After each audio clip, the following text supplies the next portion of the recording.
जय श्री कृष्ण दोस्तों, राधे राधे। हमारा चल रहा है अध्याय 13वां क्षेत्र और क्षेत्रज्ञ के बारे में। जैसे हम आपको पहले बता चुके हैं कि ये शरीर जो है क्षेत्र है और शरीर को जानने वाला क्षेत्रज्ञ है।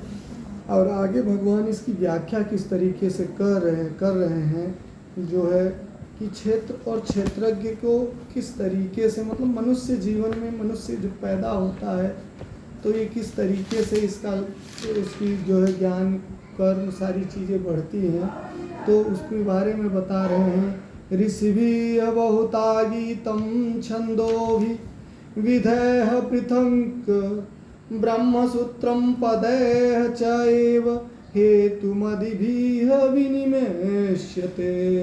भगवान कह रहे हैं कि हे अर्जुन, जो मैं अब आपको बताने जा रहा हूँ वह ऋषि भी है, बुद्धिमान ऋषियों द्वारा बहुधा अनेक प्रकार का। भगवान इस चीज़ को व्याख्या को, जबकि स्वयं आप प्रमाण दे रहे हैं कि इसकी व्याख्या कई ऋषियों और विद्वानों, मतलब विद्वान ऋषियों द्वारा इसकी व्याख्या जो है कठोपनिषद में और अनेक वेदांतों में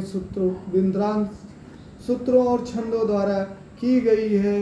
यह मेरा मत है। ठीक है, आगे क्या कह रहे हैं, जिसमें से वेदांत सूत्र के रचयिता श्री महर्षि वेदांत सूत्र के भली भांति व्याख्या करने वाले जो व्यास जी के पिता पराशर जी हैं, और पराशर जी ने स्वयं इसके बारे में कहा है, अहमं त्वं च तथान्य, यानी तुम और मैं, अन्य सारे जीव अर्थात सभी जीव, जितने भी संसार में जीव हैं, पशु पक्षी मनुष्य सब आते हैं जिसमें से, ठीक है, जड़ चेतन सब, भले वो शरीर के भौतिक में हों, यानी भौतिक मतलब समझ रहे हैं, जिन इस संसार के आप चीज़ों का भोग करने के लिए इस शरीर की उत्पत्ति होती है, खाना पीना जल पानी, ये सारी भौतिक शरीर जिसकी आवश्यकता पड़ती है पंच तत्वों के द्वारा रचित है।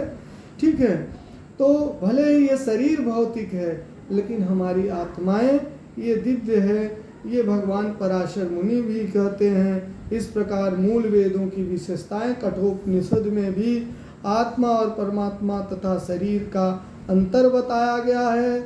इन सब पुस्तकों में इस चीज़ की उनके बारे में व्याख्या की गई है। जैसा कि पहले कहा जा चुका है, क्षेत्र और क्षेत्रज्ञ।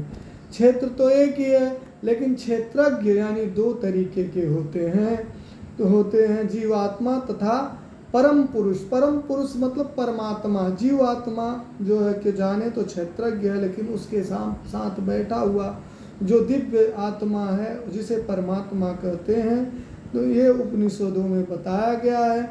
जो है इसकी व्याख्या भी बहुत अच्छी तरह से की गई है, लेकिन हम कुछ कोशिश कर रहे हैं कि आपको के जीवन में जो भी हमारे समझ में आ रहा है वो समझा सकें, आप अपने चीज़ों को समझ सकें। निर्भरता यानी जीवन की जो निर्भरता है किस तरीके से होती है, यह ब्रह्मा के भौतिकवादी अनुभूति है। भौतिकवादी मतलब इस शरीर, भौतिक मतलब इस संसार में आने पे किस चीज़ की अनुभूति होती, पहले किस चीज़ की अनुभूति होती है, जो है पहले जो अनुभूति होती है अन्नमय, यानी अन्न से अनुभूति होती है, क्योंकि आपको पेट भरना है, अन्न की अनुभूति करना है।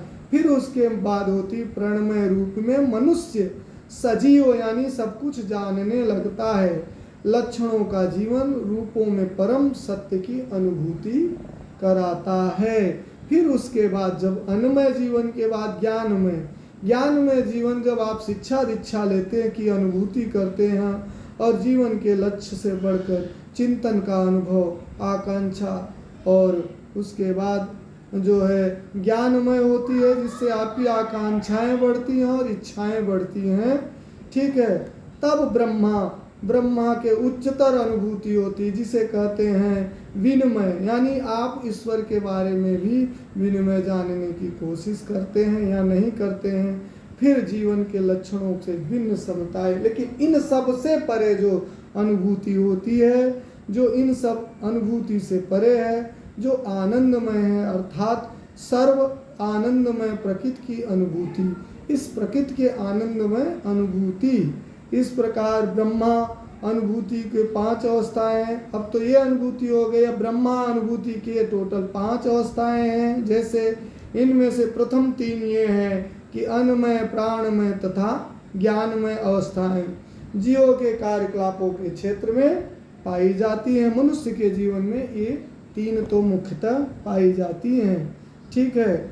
आनंदोभ्यासतम सकरः, मतलब जो आनंद, यानी ये भगवान कह रहे हैं कि जो आनंदमयी है इसकी अनुभूति, भगवान के स्वभाव के आनंदमयी अनुभूति, ठीक है, आपकी दिव्य चेतना को जागृत करता है। विनमय और प्राणमय, ज्ञानमय तथा अन्नमय अनुभूति से ये अलग है। ठीक है। इन क्रियाकलापों के क्षेत्र को भोक्ता क्षेत्रज्ञ कहलाता है। जो इसे जान जाता है वो क्षेत्रज्ञ कहलाता है। शायद हमारी बातें आपको समझ में आई होंगी।